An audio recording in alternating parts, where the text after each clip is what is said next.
Hello friends, welcome to my channel maths with Sakshi. So friends, जैसा कि आप जानते हैं, यहाँ पर हम कवर कर रहे हैं BCA 5th सेमेस्टर स्टैटिस्टिक्स का सिलेबस। सो हम अपनी 4 यूनिट करके आ चुके हैं, जिसका लिंक आपको डिस्क्रिप्शन बॉक्स में मिल जाएगा। और आज हम स्टार्ट करने वाले हमारी यूनिट 5th प्रोबेबिलिटी। तो प्रोबेबिलिटी स्टार्ट करने से पहले अगर आप चैनल पर नए हैं तो जल्दी से चैनल को लाइक, सब्सक्राइब एंड शेयर कर दीजिए। सो चलिए स्टार्ट करते हैं। यहाँ पर हम बात करते हैं प्रोबेबिलिटी की, जिसको हम हिंदी में बोलते हैं प्रायिकता। तो प्रोबेबिलिटी का मतलब क्या होता है? संभावना, कि किसी चीज़ के होने की या ना होने की क्या संभावना होती है, कितनी संभावना होती है, उसी को हम बोलते हैं प्रोबेबिलिटी। उसी को ही निकालना कि ये काम होने की या ना होने की कितनी संभावना, उसी को हम प्रोबेबिलिटी कहते हैं। जैसे कि अगर आप BCA में हैं तो आपके इस सेमेस्टर में 60% या 70% स्कोर करने के, 70+ स्कोर करने की कितनी संभावना है, उसको अगर हम मेज़र करें, उसकी वैल्यू निकालें तो क्या कहलाता है? प्रोबेबिलिटी। प्रोबेबिलिटी के लिए हम इम्पोर्टेंट फॉर्मूला देख लेते हैं। यहाँ पर फॉर्मूला है कि अगर एक किसी चीज़ के होने की प्रोबेबिलिटी है तो ये होगा favourable number of cases upon में एग्जॉस्टिव नंबर ऑफ केसेस, या हम टोटल नंबर ऑफ केसेस भी कह सकते हैं। कुछ इम्पोर्टेंट बातें प्रोबेबिलिटी के बारे में, क्या कि अगर किसी चीज़ A के होने की प्रोबेबिलिटी PA है तो होने की और ना होने की प्रोबेबिलिटी का सम कितना होगा? 1 होगा। ये जो आपको बार का निशान दिख रहा है, इसका मतलब है ना होने की। तो किसी चीज़ की प्रोबेबिलिटी होने की और ना होने की, किसी चीज़ के होने या ना होने की संभावना का सम कितना कहलाता है? हमारे पास 1। कोई भी प्रोबेबिलिटी कितनी होगी? 0 और 1 के बीच में होगी। कभी भी प्रोबेबिलिटी की वैल्यू ये नहीं कि 0 से छोटी है, माइनस में जा रही है, या 1 से बढ़ी जा रही है, नहीं, हमेशा 0 और 1 के बीच में होगी। चलिए अब कुछ क्वेश्चन से इसको बिल्कुल क्लियर करते हैं। तो सबसे पहला यहाँ पर हमें क्वेश्चन मिला है, find the probability of getting an even number in a throw of a single dice. Dice, अगर हम डाइस की बात करें, जो हम लूडो खेलते हैं ना, उसमें जो डाई होता है हमारे पास, अगर हम उसको उछालें, अगर मैंने उसको एक बार उछाला है तो इस बात की क्या प्रोबेबिलिटी है कि उछालने पर एक इवन नंबर ही आएगा। तो यहाँ पर सबसे पहले समझते हैं। आप ये बताइए, अगर हम किसी डाइस को उछालते हैं तो हमारे पास क्या क्या नंबर आएंगे? हमारे पास या तो 1 आ सकता है, 2, 3, 4, 5 एंड 6। अब इनमें से मुझे बताइए इवन नंबर कौन कौन है। तो इवन नंबर 2, 4 एंड 6। तो मेरे पास 3 क्या है? इवन नंबर हैं। अब अभी मैंने प्रोबेबिलिटी का फॉर्मूला बताया था, तो मैंने मान लिया कि A क्या है, PA क्या है, इवन नंबर आने की प्रोबेबिलिटी। तो ये कितनी हो जाएगी? Favourable number of cases. Favourable number of cases क्या? जितने इवन नंबर हैं। हमें क्या बताना है? कि इवन नंबर आने की। तो फेवरेबल नंबर ऑफ केसेस कितने हो गए? 1, 2, 3। And total number of cases, total number of cases कितने हैं? 6। तो ये हो गया है 3/6। इसको कट कर देंगे तो कितना आ गया है? 1/2। तो अगर हम किसी डाइस को उछालते हैं तो उस पर इवन नंबर आने की प्रोबेबिलिटी कितनी हो गई है? 1/2। क्लियर है? नेक्स्ट क्वेश्चन पर आते हैं। ये हमसे कह रहा है, a ball is drawn at random from a box containing 6 red balls, 4 white balls and 5 blue balls. कह रहा है एक बॉक्स है, बॉक्स बना लेते हैं और यहीं पर बना लेते हैं। ये बॉक्स है और इस बॉक्स में क्या क्या दिया है हमें? 6 रेड बॉल्स। तो रेड बॉल्स कितनी है? 6। 4 वाइट बॉल्स, तो वाइट बॉल्स कितनी है? 4 एंड 5 ब्लू बॉल्स, तो ब्लू बॉल्स कितनी है? 5। अब पूछ रहा है determine the probability that the ball drawn, यानी कि इस बॉक्स में से अगर मैं एक बॉल निकालूं तो इस बात की क्या प्रोबेबिलिटी है? फर्स्ट पार्ट, कि जो मैंने बॉल निकाली है वो क्या है? रेड आई। अगर मैंने इनमें से एक बॉल निकाल ली है तो इस बात की क्या प्रोबेबिलिटी है कि वो बॉल रेड कलर की है? तो देखिए, फॉर्मूला मैंने आपको बताया है क्या है? Favourable number of cases upon total number of cases, है ना। तो यहाँ पर मैंने लिख दिया है आर बॉल, यानी रेड बॉल निकालने की प्रोबेबिलिटी मैंने मान लिया P hard. Favourable number of cases यानी कि रेड बॉल्स कितनी है? 6। ये हो गया है favourable number of cases. And total number of cases, total balls कितनी है भाई? 6, 4 एंड 5। यानी कितने हो गए? 6, 4 एंड 5 हो गए अपने पास 15। तो रेड बॉल आने की प्रोबेबिलिटी कितनी हो गई? 6/15। इसको फर्दर कट भी कर सकते हैं हम, तो ये हो गया हमारा फर्स्ट पार्ट। सेकंड में हमसे कह रहा है वाइट बॉल निकालने की प्रोबेबिलिटी, तो मैंने उसको नाम दे दिया है PW। Favourable number of cases यानी वाइट बॉल कितनी है मेरे पास 4, एंड अपॉन में टोटल नंबर ऑफ केसेस यानी कि टोटल बॉल्स कितनी है मेरे पास 15। थर्ड पार्ट में मुझसे कह रहा है ब्लू बॉल आने की प्रोबेबिलिटी। अब बताइए ब्लू बॉल कितनी है 5, यानी मैंने इसको नाम दे दिया PB, और ब्लू बॉल है मेरे पास 5 एंड टोटल बॉल है मेरे पास 15। अब देखिए, अब कह रहा है नॉट रेड, अगर जो मैंने बॉल निकाली है वो क्या है नॉट रेड। तो देखिए यहाँ पर मैंने अभी अभी एक बात बताई थी आपको कि किसी चीज़ के होने की और ना होने की प्रोबेबिलिटी का सम किसके इक्वल 1 की।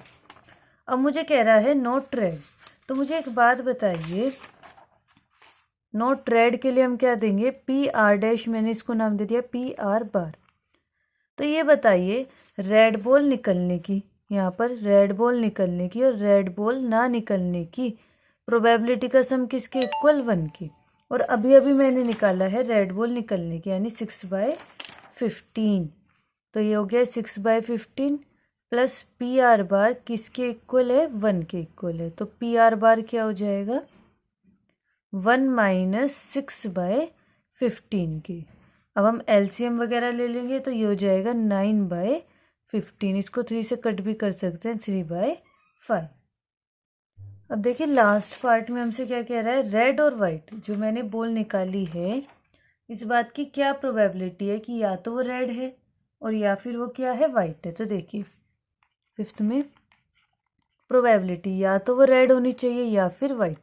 तो देखिए जब भी और का केस है यानी या का कि या तो रेड निकले या वाइट, एक ही बॉल तो निकालनी है, या तो रेड हो सकती है वाइट, तो हम हमेशा प्लस का साइन लगाते हैं। इसका मतलब क्या हो जाएगा probability of R plus probability of W।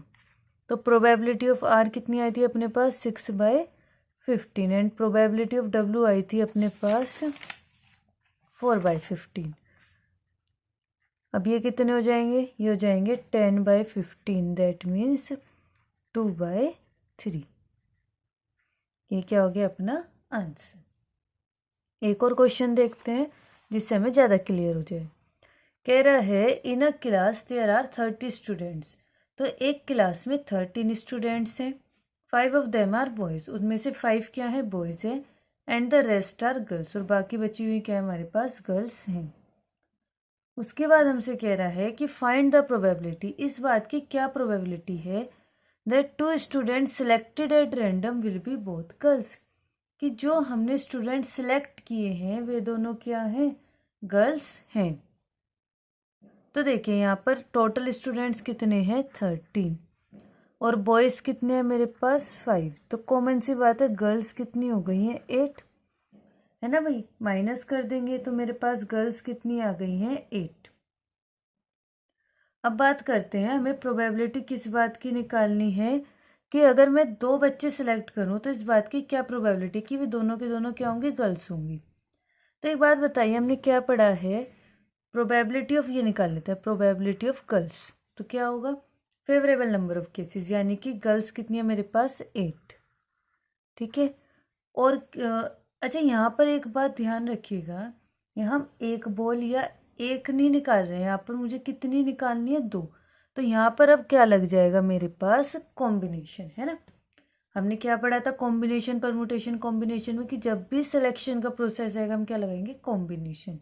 तो यहाँ पर हम लगा देंगे 8C2, 8 में से तो हमने 2 गर्ल्स चूज करी हैं और फिर टोटल गर्ल्स कितनी है मेरे पास 13, टोटल में से भी तो 2 ही निकली हैं, तो 8C2/13C2। और कॉम्बिनेशन सॉल्व करना हमने पिछली वीडियोस में सीखा है परमुटेशन कॉम्बिनेशन में। तो मैंने क्या बताया था, इसको 2 बार उल्टा लिखेंगे 8 7 और नीचे वाला 2 1, इसको भी 2 बार उल्टा लिख देंगे 13 12 और ये हो जाएगा 2 और 1, तो ये आपस में कैंसिल आउट हो जाएंगे। कट कटाकर मेरे पास आ जाएगा भाई 14/39, तो ये मेरा क्या है फाइनल आंसर। और क्वेश्चंस देखते हैं। तो आइए नेक्स्ट क्वेश्चन देखते हैं। कह रहा है हमसे 2 डाइज आर थ्रोन, कि 2 डाइस को छाला गया है, getting 2 number whose sum is divisible by 4 और 5 इज कंसिडर्ड अ सक्सेस। तो find the probability of success. ये कहना चाह रहा है कि अगर मेरे पास 2 डाइस है, मैंने 2 डाइस को उछाला है और यदि उन पर क्या आ जाए, उनके जो सम है, उन पर जो भी नंबर आए, अगर मैं उनका सम कर दूं और वो जो सम आया है वो 4 और 5 से क्या हो जाए, डिवाइड हो जाए, तो हम इसे सक्सेस मानेंगे। तो प्रोबेबिलिटी, सक्सेस होने की प्रोबेबिलिटी क्या होगी। एक बार क्वेश्चन को फिर से समझते हैं। सपोज कीजिए मेरे पास 2 डाइस है, मैंने उन्हें उछाला है, उछालने के बाद उन पर जो भी नंबर्स आया मैंने उनका सम करा है। अगर सम 4 या 5 से डिवाइड हो जाता है तो मुझे क्या मिलेगी, सक्सेस। तो मुझे यही बताना है कि मेरे सक्सेस होने की क्या प्रोबेबिलिटी होगी। तो देखिए डाइस पर क्या क्या नंबर आते हैं, 1 2 3 4 5 6। पहले एक बात समझिए, अगर हम एक डाइस उछालते हैं तो हमारे पास टोटल नंबर ऑफ केसेस कितने होते हैं, 6। अगर हम 2 डाइस उछालते हैं तो हमारे पास टोटल नंबर ऑफ केसेस कितने होंगे, 36। वही 6 6 जा 36। पहले डाइस के 6, दूसरे डाइस के 6, तो टोटल कितने हो गए मेरे पास, टोटल केसेस 36। अब बात करते हैं इस बात की क्या प्रोबेबिलिटी है कि सम 4 आए। तो देखिए इस चीज़ का ना मैं सबसे अच्छा तरीका बता दूँ, आप यहाँ पर रफ में एक टेबल बना सकते हैं। टेबल क्या कि ये 1 1 1 2 1 3 1 4 1 5 एंड 1 6, यानी कि क्या, फर्स्ट डाइस पर 1, सेकंड पर 1, फर्स्ट पर 1, सेकंड पर 2, ये कहाँ तक, 6 तक। इसी तरह 2 1 2 2 2 3 2 4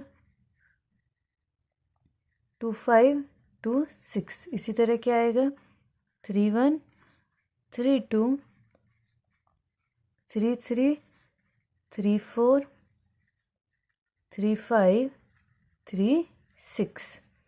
इसी तरह क्या आएगा, 4 1 4 2 4 3 4 4 4 5 एंड 4 6। नेक्स्ट आएगा 5 1 5 2 5 3 5 4 5 5 एंड 5 6। और लास्ट हमारे क्या आएगा, 6 1 6 2 6 3 6 4 6 5 एंड 6 6। तो इस बात का क्या मतलब है कि फर्स्ट डाइस पर 1, सेकंड पर 1, फर्स्ट पर 1, सेकंड पर 2, इसी तरह फर्स्ट पर 4, सेकंड पर 1। तो अब लिखने का क्या तरीका है, ये हमने लिख लिया है। अब इसके बाद आप क्या करना, डायगनल्स में ऐसे, अगर मैं ऐसे मार्क कर दूं डायगनली, तो ये मैंने कर दिया है डायगनली मार्क।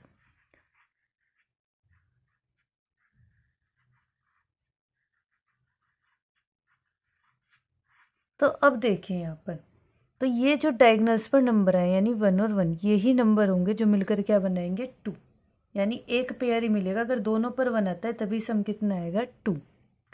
ऐसे 2 पेयर होंगे कि 2 और 1 या 1 और 2 मिलकर कितना बनाएंगे, 3। ऐसे ही ये 4 बनाएंगे, इनका सम 5, इनका 6 आएगा। ठीक है, इनका सम 7 आएगा, इनका 8, ये 9 देंगे, ये 10 11 एंड 12। आप देख भी सकते हैं ना। तो हमसे क्या पूछा है क्वेश्चन में कि सम हमें क्या क्या देखना है, 4 और 5। तो 4 ये रहा और 5 ये रहा, तो हमें तो केसेस देखने हैं ना। तो 4 के लिए कितने केसेस बन रहे हैं, 3 केसेस। देख लीजिए, 3 और 1 4, 2 और 2 4 एंड 1 और 3 4। तो हमारा फॉर्मूला क्या होता है, favourable number of cases upon total number of cases. तो मैंने नाम दे दिया है P4। तो फेवरेबल नंबर ऑफ केसेस कितने होंगे मेरे पास, 1 2 3, यानी कितने हो गए, 3 केसेस। और टोटल नंबर ऑफ केसेस कितने हो जाएंगे, 36। लेकिन यहाँ पर क्या ध्यान देना है कि जो सम है वो 4 से डिवाइड हो सके। तो एक तो 4 नंबर जिनका सम 4 आएगा वो 4 से डिवाइड हो सकता है, और कौन हो सकता है, जिनका सम 8 आ जाए, यानी 8 वाला ये रहे। कितने केस है, 1 2 3 4 5, यानी 5/36। और क्या हो सकता है 4 से डिवाइड, P12 भी हमारा किससे डिवाइड हो सकता है, 4 से।